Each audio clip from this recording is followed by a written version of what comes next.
All right, guys. Stan, specifically, Jazz, the heaviest favorite by far. They were 17-point favorites over the Thunder. It's moved to minus 16.5. This is back-to-back for them. Too high or too low? OKC is 0-6 against the spread across the past 6 outings. Yeah, it's a high number, but I still think it's too low. I think Kenny touched on it in the last segment. OKC, they stink right now. They're an operation change. Utah, they haven't been playing well, but they're trying to get ramped up. They want to, get ready for the playoffs. So at home, the Jazz are 24-3.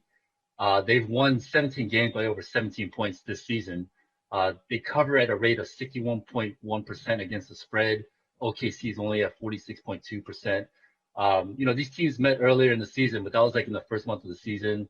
The Jazz only won by 1, but I mean, that's when they had Shai Gilgeous-Alexander, they had Al Horford, so now it's a completely different team. And I think just the, where we're at in the season, the Jazz, hefty number, but I think, they should cover. All right. What do you think, Kenny?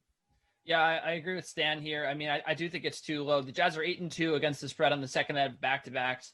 I think that cold spell against the spread snaps here. I mean, you're going to see, you might see heavy Diallo minutes in this one. Hamidou Diallo for the Thunder, because Alexei Pokusevski, I did try to pronounce it that time.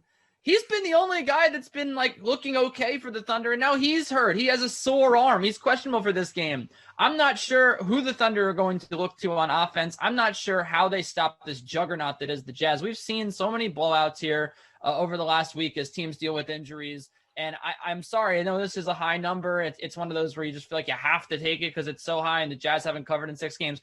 But this is a big bounce back spot for the Jazz. Again, we talked about the defensive inefficiencies of the Thunder, but Donovan Mitchell and Rudy Gobert are both in really good spots here. They're both going to have big nights, and the Jazz are going to win this one at a romp in the Jordan Clarkson Memorial Game.